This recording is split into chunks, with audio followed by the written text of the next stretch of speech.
Então, isso particularmente é fascinante, né? Você pensar que a internet, a nossa sala de aula, o nosso ambiente virtual de aprendizagem é uma sala de aula, é uma extensão desse espaço aqui, né? E isso é bacana para mim, porque e constantemente é uma sala de aula aberta o tempo todo. Então, eu particularmente é isso que eu sinto. Quando eu entro no nosso ambiente, eu sinto isso sempre, em todas as turmas que eu tenho, em todas as turmas que eu ministro, que eu ofereço as disciplinas. Quando eu entro no nosso espaço, nossa sala de aula virtual, é como se eu estivesse diante de vocês. Eu sinto isso. Quando eu estou ali respondendo a Mônica, né? Quando eu estou ali respondendo a Mônica lá na apresentação dela, né? Respondendo a Fátima, eu me sinto como se eu estivesse sentado aqui com vocês fazendo isso, né? É a sensação que eu tenho, Então, na verdade, é fascinante isso, você saber que aquele espaço está disponível e eu me sinto presente o tempo todo, assim como eu sinto a presença de vocês o tempo todo. Por quê? Porque a hora que eu entrar, eu vou estar vendo vocês lá. Vou estar vendo a postagem de um, a postagem de outro, o que um colocou, o que o outro colocou, né? Da mesma forma, vocês vão estar me vendo o tempo todo, né? Vocês vão estar vendo as minhas respostas, as minhas argumentações, a argumentação dos colegas. O que a gente tem que evoluir, né, é a gente entender que esse é um espaço de construção coletiva e colaborativa. Então, quanto mais você interage, mais significativo fica o espaço, mais significativo fica o ambiente. Se há pouca interação, então ele é pouco significativo. Não é? Eu acho que essa é algo que a gente tem que aprender. Então, vocês, por exemplo, é comum o aluno apenas colocar a postagem dele. E ele não interage com a postagem do colega, dificilmente isso acontece.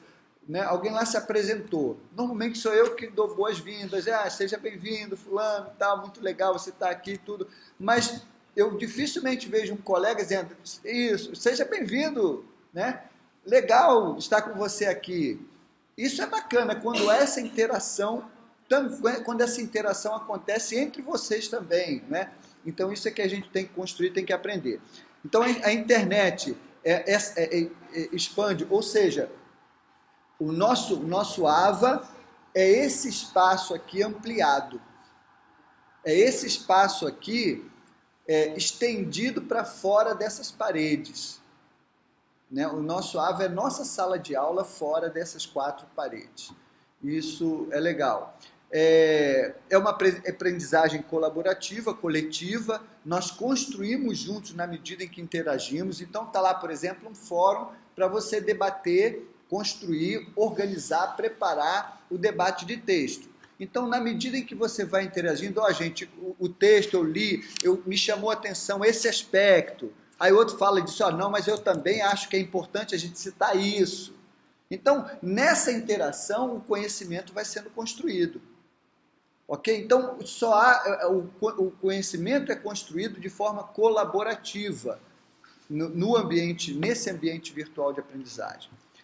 Há uma possibilidade de debate permanente e de aprendizagem em grupo, né? A ideia, a linha pedagógica que o ambiente virtual de aprendizagem no Moodle oferece é essa linha do construcionismo social. É um construtivismo coletivo, né? Existe uma flexibilidade de horários, isso é muito legal, né? Porque você fica livre para você entrar e interagir a hora que você quiser. Estou sem sono, para que eu vou para a televisão? Eu não preciso ir para a televisão. Vou ver novela? Pelo amor de Deus. Às vezes, gente, o problema todo é que a gente gasta muito tempo com bobagem na vida. Quando eu olho para trás, olha que eu sou um cara que eu sempre gostei muito de estudar, de ler, e sempre fiz isso com bastante frequência. Mas quando eu olho para trás, eu vejo quanto tempo eu perdi com bobagem. Poderia ter feito muito mais. Entendendo? Porque nós gastamos muito tempo com bobagem. Então dá para a gente aproveitar muito mais. ele permite, esse ambiente permite isso, porque você tem total flexibilidade de horário, de tempo, né? Ele não está engessado, você tem que estar presente aqui. Por exemplo, nós estamos aqui hoje, é uma aula para todo mundo, e olha quantos alunos nós temos. Ok? Então, olha o desperdício. E muita gente não está aqui por motivos justos. Né? Não conseguiu, teve um problema, enfim, problema no trabalho, problema em casa, por motivos justos. Não está aqui. A chuva, o trânsito, uma doença na família, um problema. Então, o que acontece? Mas, de qualquer forma, acarreta o prejuízo. Agora, no ambiente virtual, não, isso não acontece, né? Porque você não está preso a um espaço físico, a um tempo determinado, limitadíssimo. No espaço virtual, no ambiente virtual, esse tempo fica flexível, e é muito legal isso. E possibilidade de avaliação e feedback permanente, né? Então eu posso sempre estar avaliando e sempre dando um feedback na medida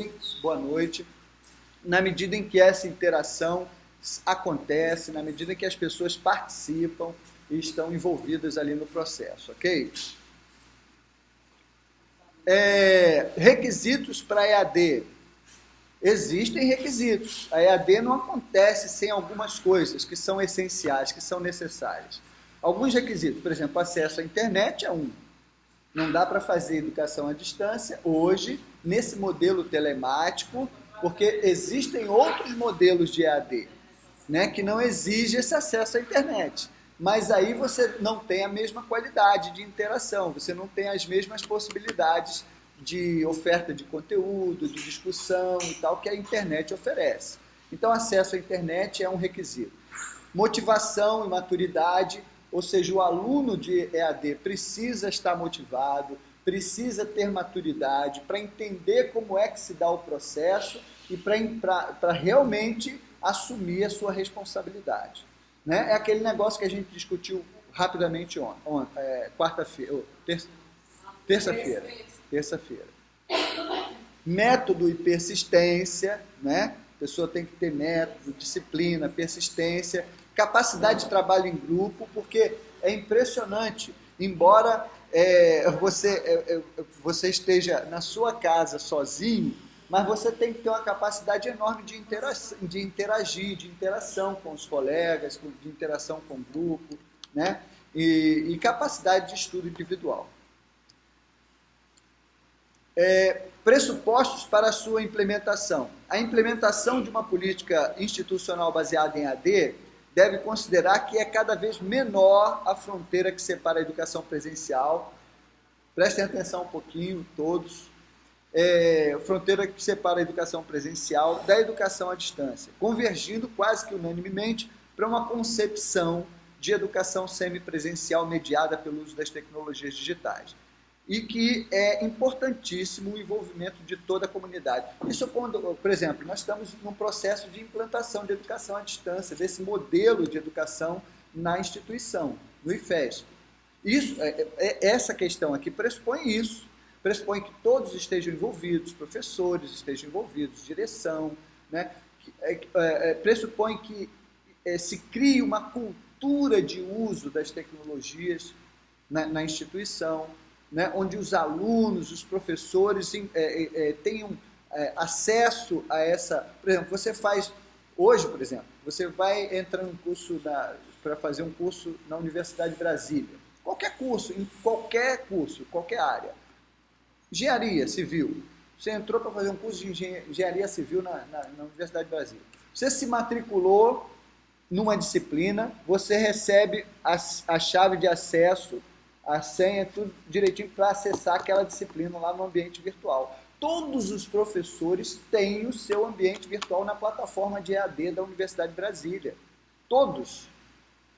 Né? E todos usam esse espaço como um espaço de interação complementar, mesmo para as disciplinas presenciais. Oi? Na UNP, em várias universidades isso é feito, isso é praticado. Então você tem lá o seu acesso, para cada disciplina você tem o seu acesso ao ambiente virtual dela e tal. Ou seja, essa cultura de uso do ambiente virtual, dos ambientes virtuais, precisa ser criada na instituição para que esse modelo de educação possa florescer, possa acontecer, né? Bom, numa estrutura de educação à distância, o que você tem é mais ou menos essa arrumação aí. Agora, nós estamos vendo, gente, a estrutura de educação à distância a nível nacional, por exemplo, que acontece na Universidade Aberta do Brasil.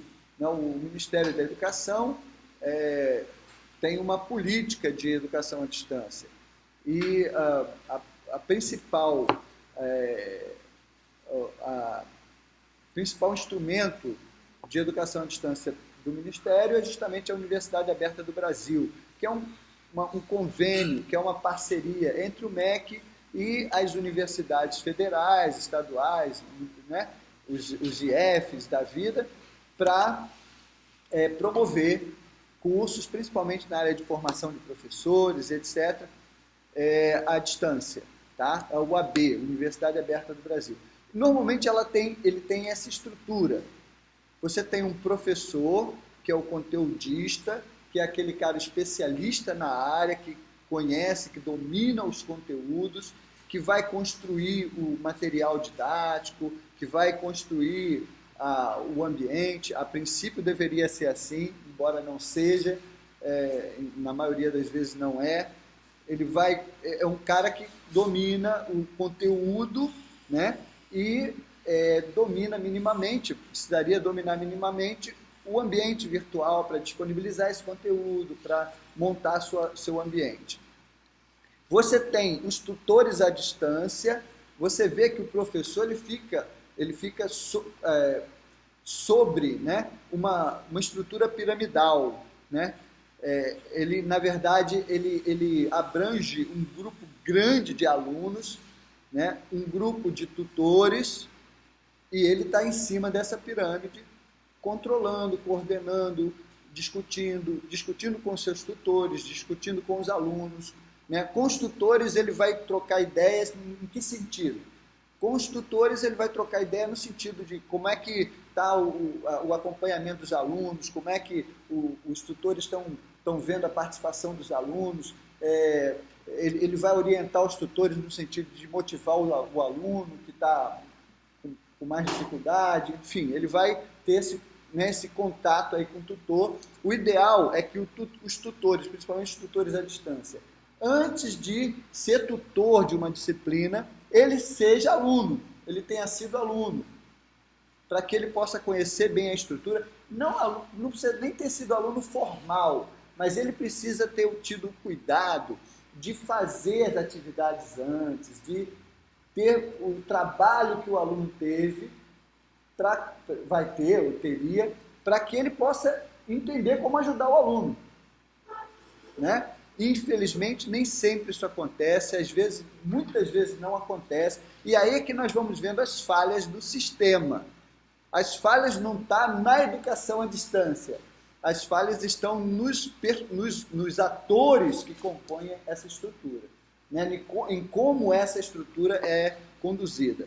Então você tem um professor, os tutores à distância, os tutores presenciais, porque essa estrutura prevê, por exemplo, um polo presencial para dar um apoio logístico ao aluno, para fazer alguns encontros presenciais, para ajudar o aluno a resolver problemas técnicos de acesso ao sistema. Então tem que ter uma estrutura presencial. Normalmente a universidade, ou o MEC, exige, né, para os cursos à distância, na modalidade à distância, que os polos presenciais tenham uma secretaria, né, tenham uma biblioteca e tenham laboratório de informática, onde os alunos podem ter acesso ao curso, à plataforma do curso, tá? E na base dessa pirâmide você tem os alunos, tem Professor, os tutores e lá na base os alunos. Então,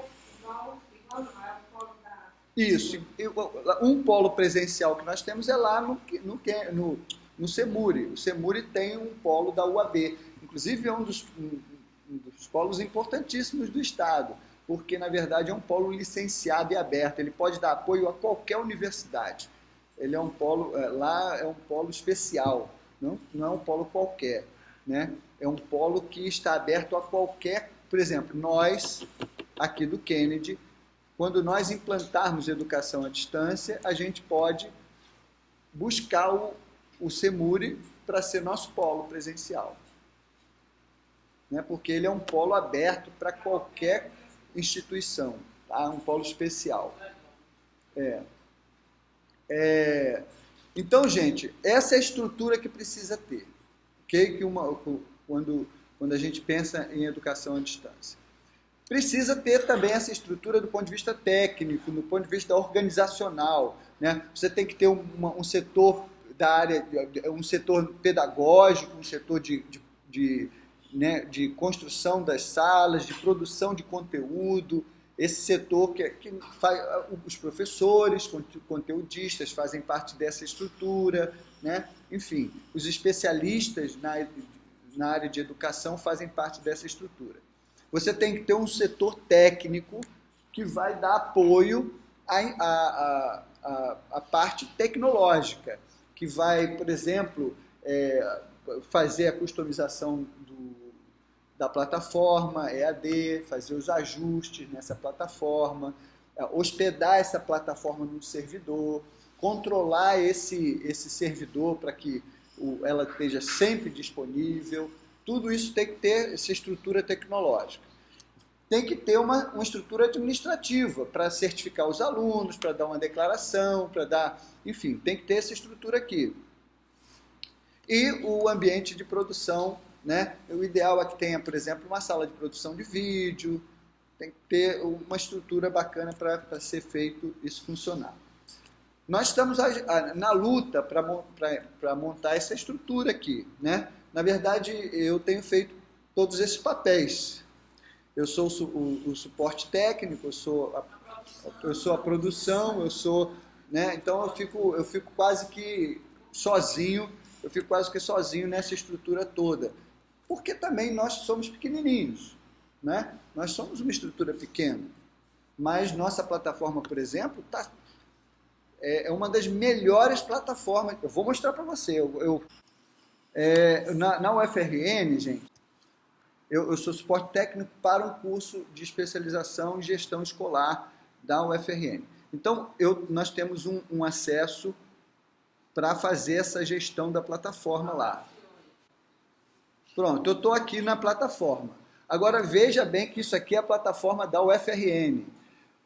Eu vou mostrar só uma coisinha, um detalhe, uma curiosidade para vocês. Eu estou acessando aqui a seção para reconhecer aqui as características desse Moodle, desse ambiente virtual. Olha aqui a versão que eles usam. Olha que é a versão do MEC da Universidade Federal. Moodle 1.9.1, que é a versão, foi disponibilizado em 28/5/2008. Imagina um ambiente tecnológico com quantos anos de atraso? 8 anos de atraso, né? 8 anos? 5 e 3, 7 para 8, vai fazer 8. Quase 8 anos de atraso. Imagina o quanto isso não evoluiu. Agora vamos lá ver a nossa plataforma? Não tem nem comparação, minha amiga. Tem nem comparação. Eu vou aqui, por exemplo, vou aqui na nossa administração, no nosso ambiente administrativo, para mostrar para vocês. Olha aqui a nossa versão, é Moodle 2.9, 2.9, olha lá, é 1.9, aqui é 2.9, de 25/6/2015. A versão é agora, de junho. Ok? Ou seja, nós estamos... Olha, agora veja o que isso significa em termos de em termos de organização, em termos de facilidade de uso. Olha só o que só em você já vê a diferença. Cadê? Anda aí, pô. Vou entrar numa turma qualquer aqui, gente. Ó, nós estamos com essas 3 disciplinas em andamento. Fundamentos aqui de direito, da educação. Pronto, gente, ó. Vou mostrar aqui, por exemplo, vou mostrar um fórum aqui, olha só. Não tem sala de café não, hein? Entendeu? Acho que nem sala de café tem. Olha só como é o fórum. Eu vou entrar nesse fórum aqui. Ó. Tem um monte de postagem aqui. Isso aqui é aluno, o curso está em andamento, tá? Veja, eu vou responder aqui para vocês verem a caixa de edição de texto. Olha a caixa de edição de texto dele. Não tem nenhuma ferramenta de formatação, não tem nada, ou seja, é muito limitado. Oportunidades e possibilidades. Então, a EAD tem desempenhado um importante papel para a transformação da condição de exclusão como realidade presente na vida das pessoas, né? Na vida das empresas. Falei para vocês ontem que as empresas evoluíram muito no uso da educação à distância. Então, realmente é impressionante como, na verdade, as empresas elas cresceram muito mais do que as próprias universidades no uso da educação à distância. A grande maioria das grandes empresas multinacionais, etc., fazem formação à distância, tá? Usando isso aí. E na vida das comunidades, com foco, né, nessas comunidades. Então, comunidades escolares, comunidades acadêmicas, ok? Crescimento da EAD. A EAD no Brasil está consolidada em crescimento expressivo e sustentável. Somos hoje desenvolvedores de projetos e programas complexos em EAD. Mais de 53% de crescimento só em 2012, né, em termos de matrícula, número de matrículas. Mais de 5,7 milhões de alunos matriculados em curso de EAD. Mais de 200 instituições credenciadas anualmente para o uso da EAD pelo MEC. Tá? Essa aqui era a plataforma, inclusive, que a gente usava lá no MTE, já não é mais, a gente já está usando outra. Mas existem alguns desafios, tá? Para a gente vencer, para a gente superar. Primeiro deles é o envolvimento, né? Educadores das instituições precisam se envolver com a proposta. Isso é um grande desafio para nós aqui do Instituto, né? Envolver os professores do Instituto, por exemplo, nessa demanda é muito difícil, é muito complicado. Há uma resistência muito grande, há uma dificuldade muito grande. E se você não conseguir envolver, criar essa cultura de uso, você não consegue decolar esse modelo de educação. Você só consegue decolar um modelo de educação quando você tem um grupo forte envolvido, os alunos usando, os professores usando, os ambientes virtuais. Aí você consegue decolar com uma proposta de educação à distância. Fora isso, é complicado. Então, é um dilema que a gente vive aqui, né? Que a gente tem que tentar superar. Precisa de desenvolver conteúdos apropriados, que sejam realmente efetivos, úteis e significativos para uso nesses ambientes. Capacitação, né? É preciso capacitar o maior número de profissionais para trabalhar em EAD, prover recursos tecnológicos e humanos, adequados e conectados com a realidade da comunidade escolar. E investimento. Embora os investimentos não sejam tão altos, e aqui praticamente quase tudo que precisava já está disponível, né? Então nós já temos um portal de educação à distância. Precisa de investimento ainda? Precisa.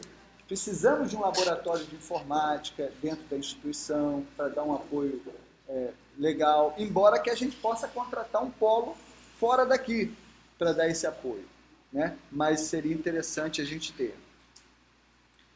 E isso requer algum investimento, mas não um investimento tão grande assim. Implementar uma política institucional que veja a EAD como uma aliada importantíssima é indispensável para o seu crescimento. Esses são os 3 pilares, né, que eu diria que dão sustentação a uma ação de implementação de educação à distância numa instituição de ensino. Envolvimento, né, capacitação e investimento. São os 3 pilares. Envolvimento de todos, direção, professores, alunos, capacitação de professores, alunos, né? E investimento para que a gente tenha a infraestrutura mínima necessária para desenvolver o trabalho. O AVA, o Ambiente Virtual de Ensino-Aprendizagem Moodle, está presente em mais de 130 países, hoje já está chegando a mais de 145 países. Quando você entra lá na plataforma, no site do Moodle, moodle.org, entra lá, você vai ter no mapa do mundo como é que ele é usado, né? O Moodle hoje é a plataforma mais usada para educação à distância no mundo todo. Você vai na Europa, por exemplo, é uma questão cultural. Todo professor de ensino fundamental tem um ambiente, uma sala de aula virtual, numa plataforma Moodle lá da escolinha dele. Tem um ambiente virtual lá para trabalhar com seus alunos, disponibilizando conteúdo e etc. e tal. Então, é uma política, uma prática comum. Na Europa, isso é comum mesmo, tá? Nós temos muito mais de 8 milhões de usuários hoje nesse ambiente. Tem até um videozinho aqui, uma produção da Secretaria de Educação de São Paulo, falando um pouquinho, é uma animaçãozinha, né, interessante, falando um pouquinho das possibilidades que o uso desse ambiente pode trazer até no trabalho na sala de aula com alunos, com as crianças. Vamos lá, vamos dar uma assistida aqui.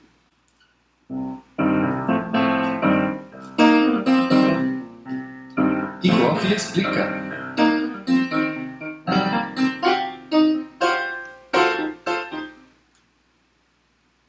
Essa é Maria Lúcia, professora de História de uma escola estadual. Ela está sempre procurando novas formas para aumentar o interesse dos alunos por sua matéria, e por isso quer transformar a lição de casa não apenas em mais uma obrigação, mas em algo que os alunos tenham prazer em fazer. Ela pesquisou na internet e encontrou um software gratuito chamado Moodle, que aparentemente atendia esses objetivos. Mas você sabe o que é Moodle? O Moodle é um ambiente de aprendizagem na web, na qual os professores podem facilmente criar salas de estudo online para disponibilizar materiais didáticos e propor tarefas interativas como participação em fóruns, construção de wikis, além de aplicação de testes. Para os alunos, esse ambiente possibilita aumentar a troca de conhecimento e o acesso a conteúdos multimídia, além de melhorar a compreensão das aulas. Uma coisa, no entanto, ainda preocupa. O Moodle, apesar de gratuito, precisa ser instalado em um computador dedicado a administrar a rede de usuários e hospedar os arquivos. Ela acredita que isto poderia consumir muito dinheiro, além de exigir o auxílio de especialistas na instalação e na manutenção. Mas ela não precisa se preocupar com isso. Hoje, existem sites na internet que funcionam como servidor gratuito do Moodle, isto é, um lugar na web que o professor pode usar o Moodle sem precisar de instalações ou especialistas, e o melhor, sem nenhum custo. Assim, com apenas alguns cliques, a professora foi capaz de criar seu próprio ambiente online de auxílio à aprendizagem. Tão fácil quanto foi criar uma sala de estudos e cadastrar os alunos para participar das atividades que seriam propostas. Na sala de estudos, Maria Lúcia arquiva sua apostila de aula e outros textos que complementam o material didático. Ela também deixa instruções e indicações de leitura sobre a matéria das próximas aulas para que seus alunos venham preparados para a aula. Os alunos gostam da novidade e aproveitam para tirar suas dúvidas sobre o conteúdo disponível, através das mensagens instantâneas do Moodle. Para facilitar esse trabalho e economizar o tempo dedicado a responder essas dúvidas, a professora cria um fórum de discussão, onde as respostas ficam disponíveis a todos e os próprios alunos podem se ajudar. Com o tempo, Maria Lúcia começou a utilizar outros recursos para despertar ainda mais a atenção dos alunos, como colocar imagens e vídeos relacionados à matéria estudada em classe e pedir aos alunos para responderem a testes sobre o assunto. As respostas dos testes são então disponibilizadas imediatamente após o término do questionário. Assim, eles podem aprender com seus próprios erros. Ela também estimulou os alunos a colocarem vídeos e imagens referentes aos temas estudados, o que transformou as aulas em autênticas oficinas de criatividade. As informações fornecidas pelo Moodle possibilitaram que a professora incorporasse as atividades na avaliação de seus alunos. No final do ano, Maria Lúcia percebeu que seus alunos apresentaram um desempenho melhor e definitivamente ganharam gosto pela história. Além disso, percebeu que foi possível organizar suas aulas de forma mais simples. Tudo isso contribuiu para tornar seu trabalho mais fácil e mais motivador. No ano seguinte, ela não teve dúvidas quanto a continuar a utilizar o Moodle. E que surpresa não teve quando descobriu que não precisaria refazer todas as configurações de sua sala de aula online, pois poderia aproveitar quase tudo do que já havia sido criado. Assim, sobrou mais tempo para a professora atualizar o conteúdo de sua apostila. Assim como no caso da professora Maria Lúcia, o Moodle poderia ajudar muito no seu trabalho. Você já pensou como? Crie o seu ambiente de estudos no Moodle. Recomendamos o site www.ninehub.com, que é gratuito e dispensa a instalação. Veja também como Maria Lúcia criou o seu ambiente Moodle no vídeo Moodle Passo a Passo.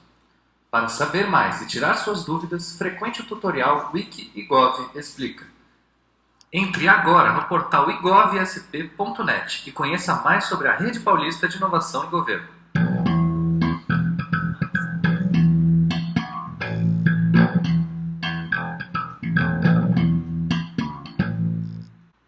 Aí tá meus dados de contato, tá? Aqui, mas só para fazer um comentário, né? Eu ofereço esse curso do Moodle, aqui no vídeo ele diz que é simples criar um ambiente virtual, não é tão simples assim, ele não é, porque como é um ambiente bastante denso, com muitos recursos, criar esse ambiente não é tão fácil, tá? Eu ofereço lá no IFESP esse curso de gerenciamento do ambiente Moodle. Então, quem quiser aprender como criar um ambiente virtual no Moodle, para tentar depois levar isso para a sua escola, usar com o seu aluno e tal, pode se inscrever. Nós estamos com matrículas abertas e é só falar com Fátima, ela faz a inscrição de vocês lá, ok? Lá no CEMUDO, sem problema nenhum. Está aberto lá. O curso que eu vou oferecer do Moodle vai ser à tarde, segundas e quartas. Quem puder, quem tiver essa disponibilidade, pode se inscrever. Eu não posso toda segunda nem toda quarta. Não tem problema, dá para fazer assim mesmo. Porque boa parte, o nosso material eu vou gerando videoaulas, eu vou interagindo na própria plataforma, então dá para ir acompanhando. Tá? Tem que frequentar algumas aulas para poder ir evoluindo, né? Eu estou com um cinto aqui não apropriado, mas tudo vai ficar.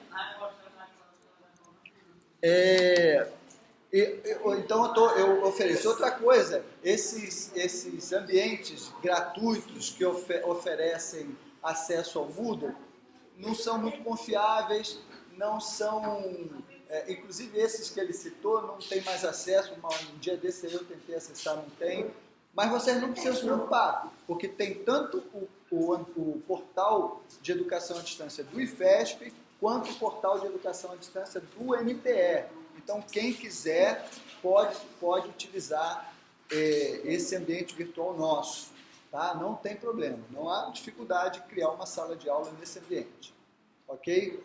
Então, eu disponibilizo para vocês o acesso para a construção desse ambiente virtual, pode ser tanto no espaço do IFESP, quanto no espaço do MTE, que na verdade é a mesma plataforma, né? Só muda aí a estrutura, o layout, né? A aparência de um e outro, ok? Bom, esse é o conteúdo introdutório aí da nossa disciplina, e hoje o conteúdo nosso, eu já falei para vocês, eu estava falando aqui para o grupo que chegou na hora aí, um pouquinho mais cedo, né? Que nós estamos com um tempo bastante engessado, né? Nós estamos com um tempo muito limitado. Não posso atrasar os conteúdos. Hoje está previsto eu trabalhar a história da educação à distância. Então é o que eu vou fazer. Tá? Eu vou trabalhar o conteúdo referente à história da educação à distância com vocês na aula de hoje. Mas eu quero, assim que eu terminar, dar um tempo para, principalmente aqueles que ainda não acessaram a plataforma, fazerem isso hoje, aqui no laboratório.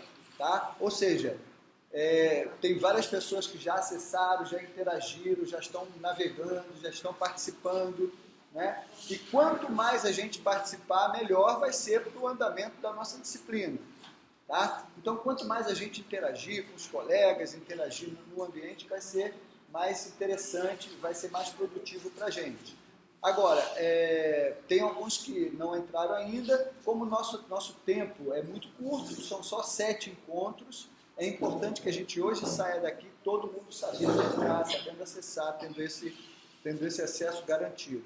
Okay? Então, a gente tem que ter essa preocupação. Mas então vamos começar logo aqui para a gente poder dar tempo de fazer isso que a gente quer. Oi. Ô Marisa, tudo bem? Você não colocou seus dados no papel na segunda-feira, na terça-feira, né? Ah, você não veio. Pronto. Então hoje a gente vai estar fazendo seu cadastro, sua matrícula, tá? Tudo direitinho. Pessoal, só um detalhezinho. Para quem tanto no caso dela que não veio na aula passada e para quem tem dúvidas, eu fiz o nosso tutorial, certo?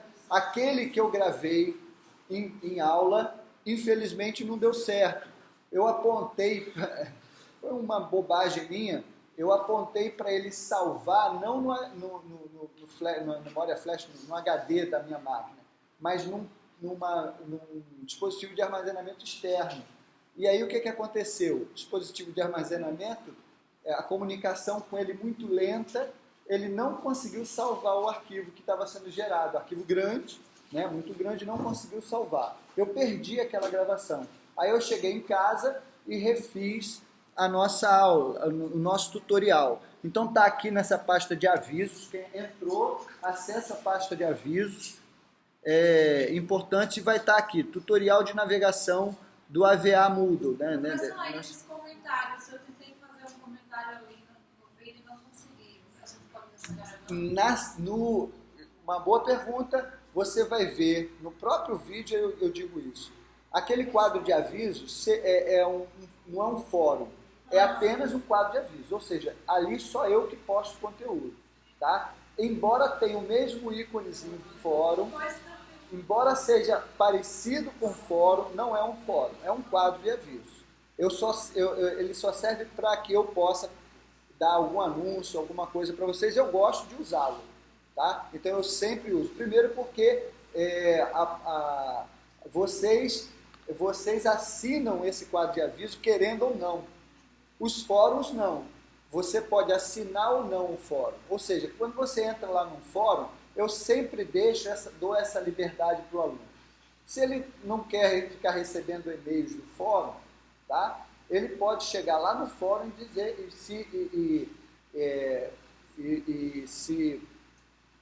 sair e não assinar, em cortar a sua assinatura daquele fórum.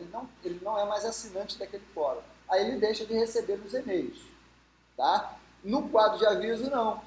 Então, não corra esse risco, vocês sempre receberão as mensagens no e-mail. Ok? No fórum... Essas mensagens são dos colegas que... Isso. As mensagens... Quando vocês colocam qualquer mensagem... Quando alguém coloca uma postagem num fórum, vai chegar no e-mail de vocês. Tá certo? Assim como também quando manda uma mensagem instantânea, né? Uma mensagem instantânea dentro do sistema. Tem lá o nome da pessoa, você vai lá e clica lá no envelopinho para mandar uma mensagem para ela. Também vai chegar no e-mail, tá? Então, mas, por exemplo, nos fóruns você pode tirar sua assinatura. Você tem essa liberdade, tá? Bom, aqui eu coloquei esse tutorial, né, para que vocês possam entender como é que direitinho, como é que faz as coisas, como é que eu posto no fórum, como é que eu posto na biblioteca comunitária, como é que eu posto lá no diário de bordo, tá? Então tem aqui. Ok, minha gente, eu tive que refazer o tutorial porque eu gravei em sala de aula, não deu certo, deu um problema técnico, não consegui salvar a gravação, então estou refazendo o tutorial agora com um foco diferente, apenas Só um detalhezinho, gente. Você vê que a imagem é como se eu estivesse projetando aí. A imagem é perfeita, né? Porque a imagem em HD, tá vendo aqui, ó? Como é que eu defino aqui a qualidade da imagem? Eu clico aqui nessa... Se por acaso, quando você abrir no seu computador, na sua máquina, não estiver muito nítida, você vem aqui, né? E define a imagem para que ela passe no formato de HD, 720 pixels, tá? Pode ser que quando você abra no seu computador, dependendo da velocidade da internet, ele abra uma qualidade menor. Mas você vai lá e força para que ele abra, para que ele passe na qualidade maior. É um vídeo, isso está fazendo um stream, né? Está fazendo uma ligação direto do YouTube. Então aqui eu explico só para vocês... Tentando mesmo os recursos do ambiente, falando um pouquinho sobre a nossa proposta da disciplina, ok? Eu vou então acessar aqui o sistema como um de vocês, porque é interessante que nós vejamos a aparência do sistema, né? Como vocês veem, não como eu vejo, ok? Então vamos acessar aqui o sistema como um de vocês para a gente poder estar fazendo essas observações. Pronto, eu vou buscar aqui Lúcia Maria, ela já foi minha aluna e tal, mas eu refiz o cadastro dela com os dados que ela me passou, o número de documento que ela colocou na chamada, 8895. A senha é IFESP para todos e o número é aquele que vocês me passaram. Vou cortar eu vou editar esse momento da gravação, porque não interessa ficar mostrando na filmagem o login da colega. Então a senha é IFESP e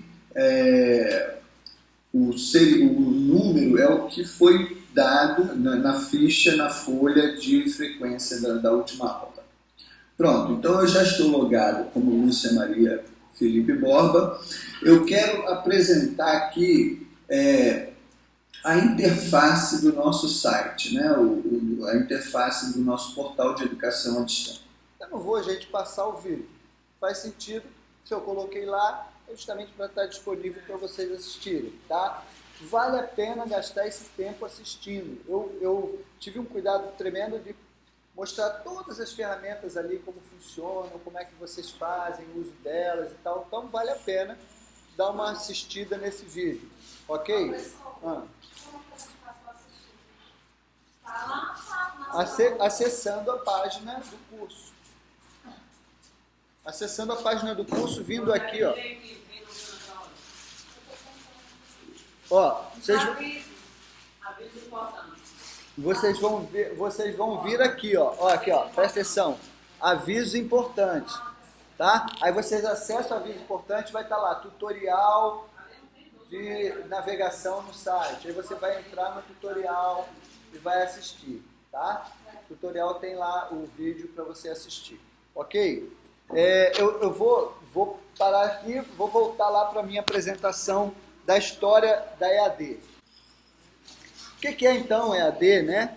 O que é educação à distância, quais as suas características, qual a legislação da modalidade EAD, há diferenças de ensino à distância, educação à distância e tal. O que você sabe sobre o conceito de EAD? Tudo isso a gente já viu, já vimos alguns conceitos hoje, já vamos trabalhar as características mais adiante, vamos trabalhar a legislação mais adiante, mas vamos hoje pensar um pouquinho na história da EAD, agora, né?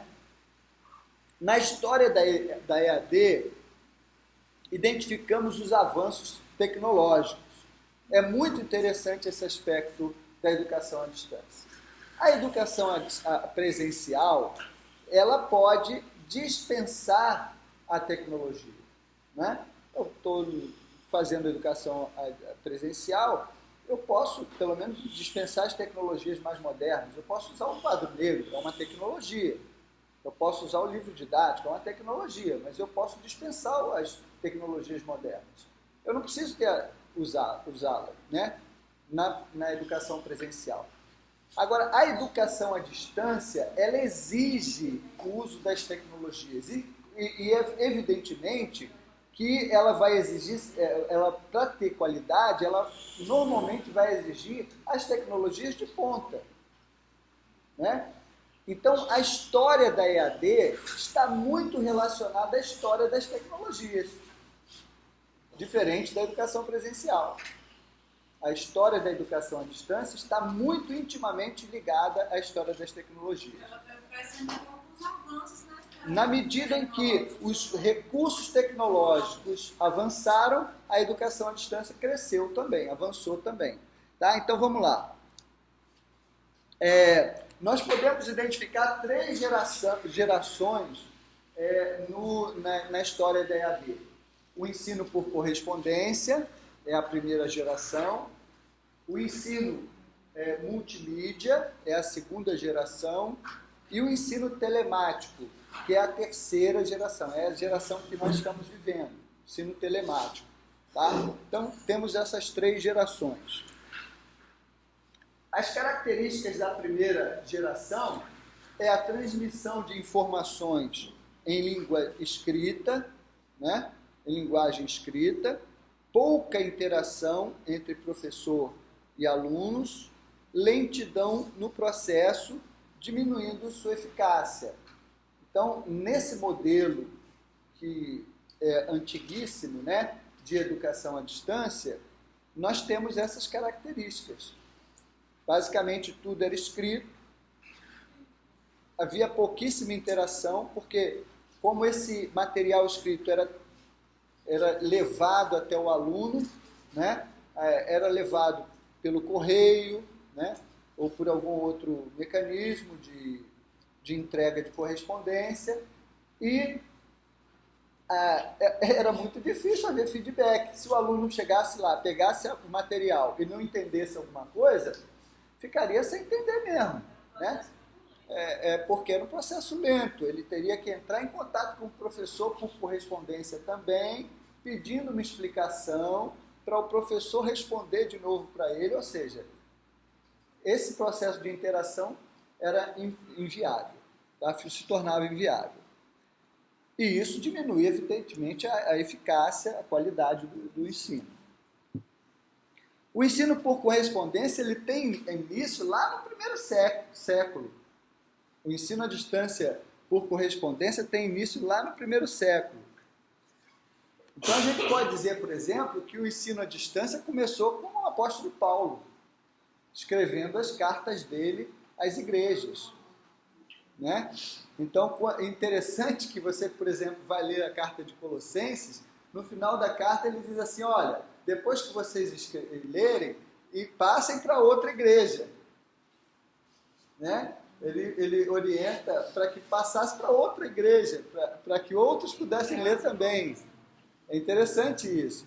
Era ensino à distância. E as cartas de Paulo até hoje nos ensinam tanta coisa, né? Então, o ensino à distância começa lá no primeiro século, tá? Com esse modelo de educação à distância. Com esse modelo, né? Por correspondência. Segundo Nunes, os primeiros cursos por correspondência iniciou-se, né, com o anúncio de aulas por taquigrafia, em 20 de março de 1728, na Gazeta de Boston. Isso aí nessa fase um pouco mais moderna desse processo, né? Ministrada por Caleb Phillips, né? O curso foi oferecido para pessoas da região que semanalmente recebiam as suas lições em casa. Mais adiante, segundo Simonson, um anúncio no diário sueco ofereceu a oportunidade de estudar redação por correio. E aí vai. Isaac Pitman anunciava que iria ensinar seu sistema de taquigrafia também por correspondência. Depois, em 1800, na Grã-Bretanha, isso aconteceu. E aí continua. Em 1873, Anna Elliot fundou uma escola em Boston para desenvolvimento de estudos em casa. Tá? E aí vai, ok? Foi um processo lento de construção da ideia da educação à distância através da correspondência. Esse material, gente, está disponível lá na nossa sala, lá na biblioteca. Você vai entrar lá, tem um arquivo em PDF, não é um arquivo de... Isso aqui, essa apresentação foi desenvolvida no Prezi, embora eu esteja usando ela offline, né? Eu baixei ela para a minha máquina, mas foi desenvolvida no Prezi, que é uma ferramenta web, né, para a criação de apresentações dinâmica, e você não vai ter essa animação na hora que baixar lá do ambiente, porque está em PDF, um arquivo sem animação, mas tem o conteúdo, todo esse conteúdozinho direitinho. A EAD no Brasil se inicia, né, associada à necessidade de ensino profissional e inclusão social, e atendendo pessoas que não conseguiam acesso ao ensino presencial. Segundo Alves, né, as escolas internacionais de 1904 foram as pioneiras. Os cursos eram por correspondência, especialmente nas áreas de serviço e comércio. Em seguida, destacamos o Instituto Monitor, que iniciou suas atividades em 39, e o Instituto Universal Brasileiro, que lançou seus primeiros cursos em 41, ambos com cursos profissionalizantes. Tá? Vejam, gente, a história da EAD, quando você fala em EAD hoje, a EAD é uma modalidade de ensino que ficou estigmatizada. Né? Quando você fala em educação à distância, o que vem à mente é uma educação de segundo nível. Era até piada, né? Você fez curso por correspondência? Exatamente, fez curso por correspondência, tirou carteira por correspondência e tal. Porque, de fato, isso é um estigma que ela herdou. Porque era realmente um ensino de segundo nível. Era um ensino de segundo nível. Era para quem? Era para os desvalidos. A educação à distância era para quem não tinha nenhuma chance de entrar no ensino presencial. Nenhum recurso. Então, era para aqueles que eram considerados desvalidos, que eram considerados completamente né, à margem da sociedade, que não tinham outra opção. Ok? E essa ideia ficou. Então, ainda quando se fala hoje em educação à distância, as pessoas torcem o nariz. Porque ficou no subconsciente. As pessoas torcem o nariz. Mas hoje, essa história começa a mudar. Essa visão começa a mudar. Por que começa a mudar? Hoje as pessoas, inclusive, optam pela educação à distância. Eu, por exemplo, se eu tiver que fazer um curso presencial e tiver esse mesmo curso na modalidade de distância, eu vou fazer à distância. Eu fico muito mais tranquilo para fazer no meu horário, no meu tempo, eu não vou gastar tempo me deslocando. Né? Hoje, inclusive, isso é uma opção. Você pensa numa cidade como São Paulo, que o cara leva para ir para a universidade, às vezes, 3 horas dentro de uma condução. 3 para ir e 3 para voltar. Só aí ele gastou 6 horas do dia empurrado dentro de um transporte, né? Amassado dentro de um transporte público. Ou então, suando dentro de um carro, né? Com perigo enfim, vários riscos, vários perigos que ele sofre dia a dia para fazer um curso presencial. Ora, um cidadão desse, tendo a oportunidade de fazer à distância, ele não vai querer? Não é? Então, na verdade, hoje é uma questão de opção. A questão de opção, por quê? Porque em termos de qualidade, gente, eu falo isso com muita sinceridade do coração. Né? O melhor curso que eu fiz até hoje foi o curso à distância. Eu posso dizer isso tranquilamente. Né? Eu fiz um MBA pela Fundação Getúlio Vargas, que realmente foi um curso fantástico. Curso à distância. Eles vinham aqui apenas para aplicar provas, eles saíam do Rio de Janeiro, vinham aqui para aplicar provas e para acompanhar o trabalho final de conclusão do curso. Né? Mas o curso foi feito à distância e fantástico, fantástico. A qualidade, os professores, a interação, o ambiente muito legal. Agora, eles tinham uma preocupação, coisa que eu particularmente nunca usei. Eles mandavam para o aluno toda disciplina eu recebia uma apostila enorme em casa, com CD, com todo o material online, eu recebia um CD offline também, com material disponível. E com uma apostila, encadernação de luxo, tudo bacana, com todo o material escrito também. Né? Eu, particularmente, para mim foi um desperdício aquilo. No final do curso, eu joguei uma pilha assim no lixo, de apostilas, coisas lindas e tal, apostilas. Eu ia fazer o que com aquilo? Eu tinha tudo online, tinha tudo em CD, então para que eu ia ficar com aquele monte de papel ocupando espaço na minha casa?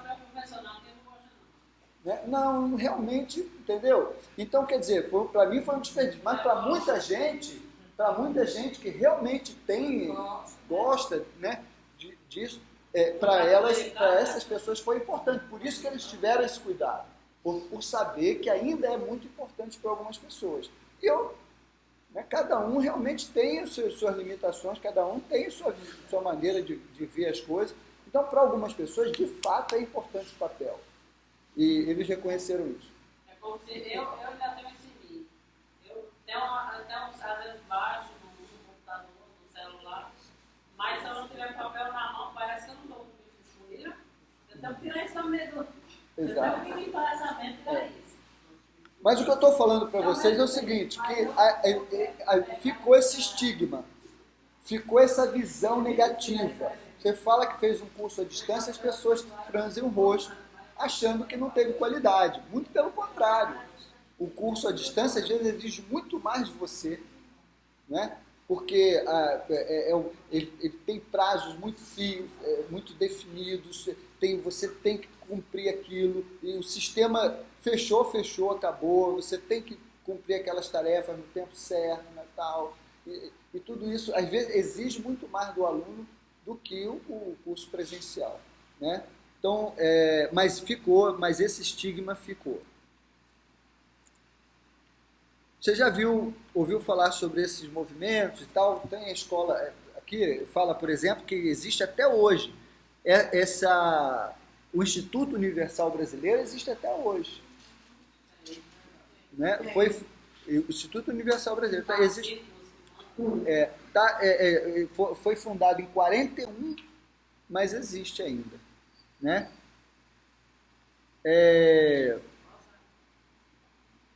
Aqui tem umas entrevistas com uma especialista em AD lá da Universidade de Brasília e tal, mas eu vou pular falando sobre justamente as características da EAD e tal, falando alguma coisa sobre a história.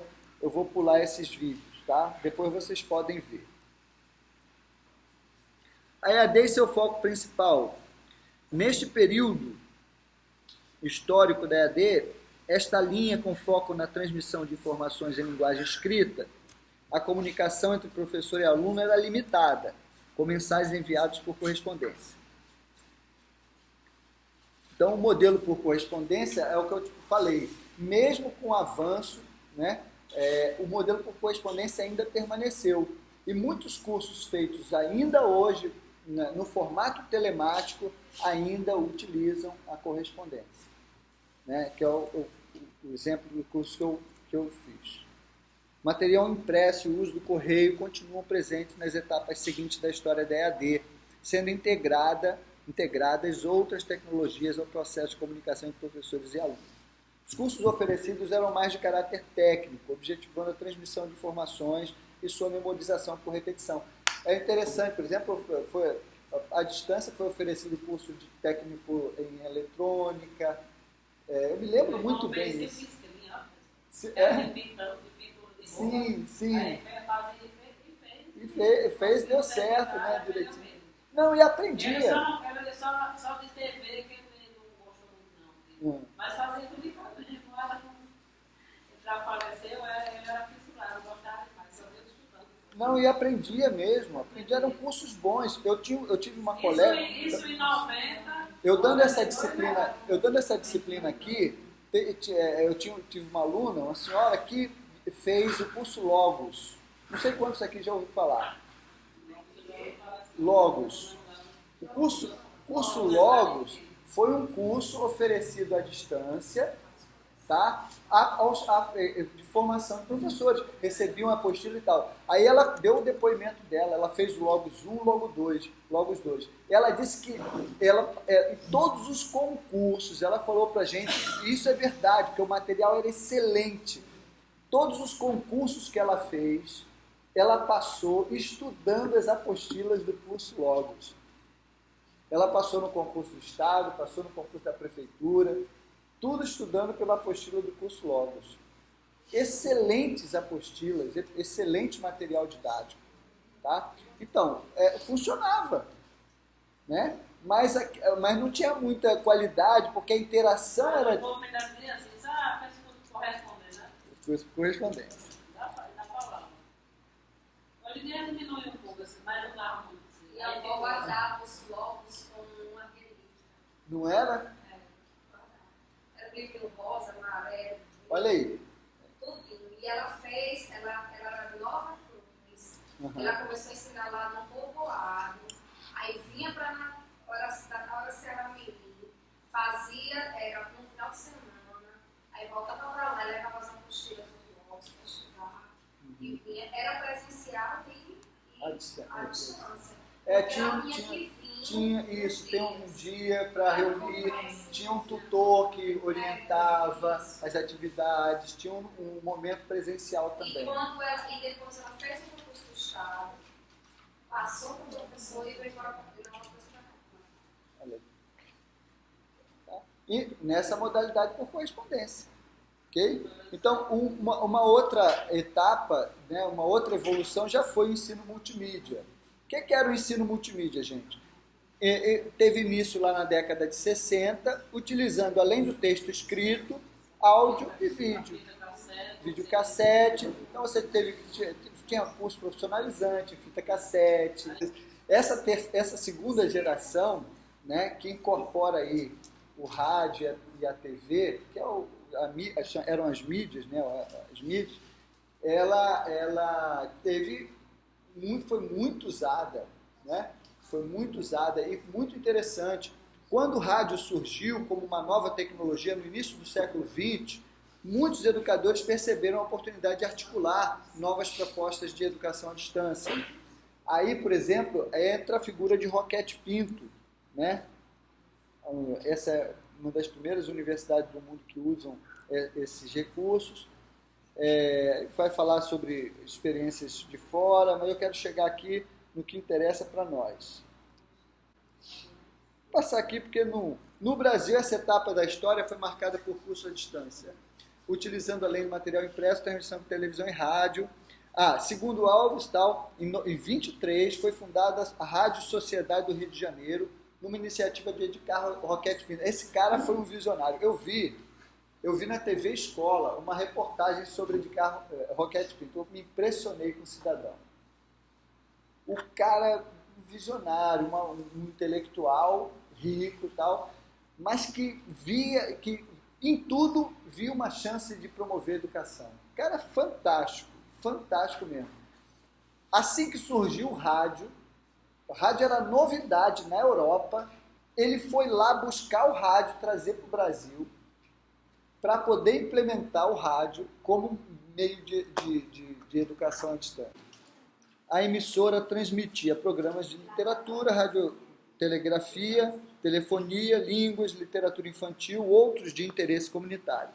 Os programas educativos, a partir desse período, foram sendo implantados a partir da criação, em 1937, do Serviço de Radiodifusão Educativa do Ministério da Educação. Destacam-se a Escola de Rádio Postal, Voz da Profecia, criada pela Igreja Adventista, com o objetivo de oferecer cursos bíblicos. Em 46, o SENAC desenvolveu no Rio de Janeiro e em São Paulo a Universidade do Ar. E em 50 já atingia 318 localidades, né? Em 56, o Movimento de Educação de Base dos Brasileiros cria com o objetivo de alfabetizar e apoiar os primeiros passos da educação de jovens e adultos que não tinham acesso à escola. Tal movimento ocorreu principalmente nas regiões Norte e Nordeste. Projeto Minerva, né? Rádio Educativo, criado em 70, vinculado ao governo federal, ofertava cursos nos níveis de ensino fundamental e do ensino médio, científico, contabilidade, magistério, com o objetivo de resolver em um curto prazo os problemas de desenvolvimento econômico e social do país. Tá? Então, projeto Minerva, etc. E a TV? Quando é que ela começou a ser explorada? No Brasil, para fins educacionais. Destaca-se, né, destaque para a TV Educativa do Maranhão, 69, Programa Nacional de Telecomunicação, Prontel. E o Centro Brasileiro de TV Educativa, FUNTV, do MEC. A TV do RN, a TVE no RN é lançado o projeto SACI. O projeto SACI é aqui do RN, Sistema Avançado de Comunicação Interdisciplinares, a primeira experiência de via satélite para fins educacionais no Brasil. Mais adiante, em 78, surge o telecurso segundo grau da Fundação Roberto Marinho, em parceria com a Fundação Padre Anchieta, com o objetivo de formar em nível de ensino médio vários brasileiros e jovens e adultos. Tinha material impresso, fitas de vídeo, aulas pela televisão. E em 2000 o telecurso foi reestruturado, passando a denominar-se Telecurso 2000. Isso aí eu acompanhei bem direitinho e eu gostava demais das aulas do Telecurso 2000. Ainda passa hoje, né? Mas é fantástico, as aulas muito bem montadas. Aliás, quando eu comecei a dar aula, o que acontecia, gente? Eu ia dar aula lá no São Gonçalo porque eu tinha feito concurso para educação física. Eu terminei o magistério junto com a educação física. Aí lá no São Gonçalo eu fiz concurso para educação física. Mas eu não podia dar aula de educação física porque eu estava no quartel dando expediente durante o dia. E lá a educação física só funcionava durante o dia, não tinha aula à noite. Aí o pessoal me colocou para dar aula de ciências. Né? Quase a mesma Quase a mesma coisa. Você tem que estudar, né? E olha só como é que era complicado. Eu ia dar aula de ciência. O curso de educação física, né? É um curso da área aqui na universidade, ele é vinculado à área médica e tem bastante conteúdo ligado à ciência, à biologia e tal. Bom, mas eu não tinha formação. Se você passasse o tempo todo estudando com o Exatamente, como mano. Mas eu não tinha formação específica para isso. Aí o que eu fazia, gente? Eu pegava, eu não tinha esse negócio de desktop, de notebook, eu tinha desktop, um computador de mesa, né? Eu tinha uma placazinha de captura de vídeo, que eu botava antena de televisão nela, e eu gravava os telecursos, tudinho da área de ciência. Eu baixava aquelas aulas de ciência, usando essa placazinha de captura de vídeo, eu baixava as aulas de ciência lá do telecurso segundo grau. Quando eu ia dar aula, isso em 98, 99, eu já usava esse recurso. Eu comprei um projetor multimídia, na época foi caro, rapaz, foi quase o preço de um carro. Foi caro, foi muito caro o primeiro projetor multimídia que eu comprei. Eu comprei o projetor multimídia, eu levava a minha CPU do computador, eu levava a minha CPU do computador, o projetor multimídia, que era um negócio volumoso, grande, pesado. Na época as coisas eram bem mais úteis. Levava lá e projetava. Rapaz, aquilo era um sucesso na escola. Ó, o meu projetor multimídia, o secretário de educação pedia emprestado. Eu passava o conteúdo e depois ia discutir com eles, falava com eles, tal, comentava. As aulas são curtinhas, 15 minutos, né, de aula. Mas era um show de bola, as aulas muito bem feitas. São excelentes, cara. Eu fiz um artigo agora, teve um curso de... Teve uma formação aqui, um curso de extensão em EJA, né? Aí eu fiz o curso e eu escolhi como tema o artigo, falar sobre as 40 horas de Angicos, né? Poxa, show de bola, um monte de trabalho bacana, disponível, eu peguei um monte de livro, aproveitei o recesso, minha esposa tem um artigo disponibilizado. Muito legal, ficou muito legal, porque eu fiz uma pesquisa bacana, ficou muito bom. Aí o que aconteceu? Eu vi lá que em 63 os universitários aí de Natal, que se prepararam e tal, para dar essa formação lá em Angicos, levaram um projetor, né? Eles foram em Code Kombi, aquele negócio todo, e eles levaram um projetor a querosene, mas tecnologia legal para a época, eu achei fantástico, 63 isso. Um projetor a querosene, e eles projetavam, né? Projetavam pequenos vídeos, projetavam as imagens, né? Projetavam as palavras que eram os temas geradores para discussão, nos círculos de cultura, né? Que eram debatidos e eram depois desenvolvida a aula em cima desse material. Muito legal, quer dizer, em 63 eles utilizavam já esse recurso de projeção. Muito bacana, eu achei isso muito legal, né? Porque mostra o quanto que a tecnologia pode ser útil realmente no processo formativo. Tem essas entrevistas aí. E o ensino telemático, gente. Chegamos aí no ensino telemático. O ensino telemático é essa estrutura de ensino que a gente tem hoje, tá? As tecnologias de hoje, prestem bem atenção porque isso é interessante. As tecnologias de hoje, elas permitem de fato muita qualidade no processo de ensino à distância. Muita qualidade. Porque você pode disponibilizar um conteúdo em diversos formatos, em vídeo, áudio, né, através de um hipertexto, de um hiperlink, de um monte de formatos diferenciados, dinâmicos, muito mais bem criativos. As salas de aula, os ambientes virtuais de aprendizagem hoje permite que você cumpra todas as etapas do processo de formação. Né? Você oferece conteúdo, você disponibiliza meios de avaliação, você acompanha o processo do aluno, o desenvolvimento do aluno, tudo você faz no ambiente. Claro, talvez seja por tanta coisa que ele tem acesso, mas o interessante é que esse acesso que ele faz, muitas vezes aquilo que no momento não é bom. Não edifica, não traz contribuição nenhuma para ele. Agora, eu acho que aí você levantou um aspecto que é importantíssimo, gente. Porque qual é o nosso papel?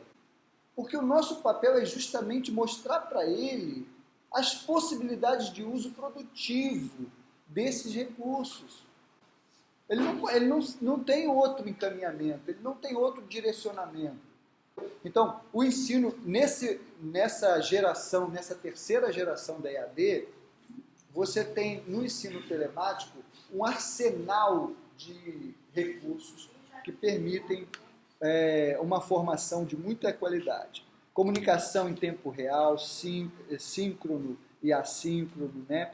E de forma personalizada ou individualizada, uso de recursos multimídia, com ênfase no uso de hipertextos, vídeos, áudios, incluindo videoconferência, ambientes virtuais de aprendizagem através de sistemas de gerenciamento de curso, como, por exemplo, o Moodle. Então hoje, eu não faço EAD porque não tenho outra opção. Eu não tenho chance nenhuma de entrar num curso presencial, eu vou fazer EAD. Antigamente era assim. Hoje não é mais assim. Hoje eu não faço EAD porque não tenho outra opção. Eu faço EAD porque a EAD é a minha opção. Da própria eficácia, da rapidez e outro, mas que a gente não deve esquecer isso também. O contexto define, né, a tecnologia. Que a tecnologia para aquela Exatamente. É por isso que eu falei, gente, que a história da EAD está intimamente relacionada à história das tecnologias. Diferente da educação presencial. Na próxima aula, dia 5, nós já temos uma atividade para vocês desenvolverem presencialmente aqui, que é o debate de textos. Tá? Então, os textos já estão disponíveis no ambiente, já tem os 4 textos para os 4 grupos lá disponíveis. Tá? O que eu queria é que agora vocês tivessem acesso a isso, vocês começassem a interagir para organizar essa apresentação direitinho, e na próxima aula, cada grupo vai apresentar o seu texto aqui para a gente, vai poder debater esse texto com a gente aqui. Isso, dia 5.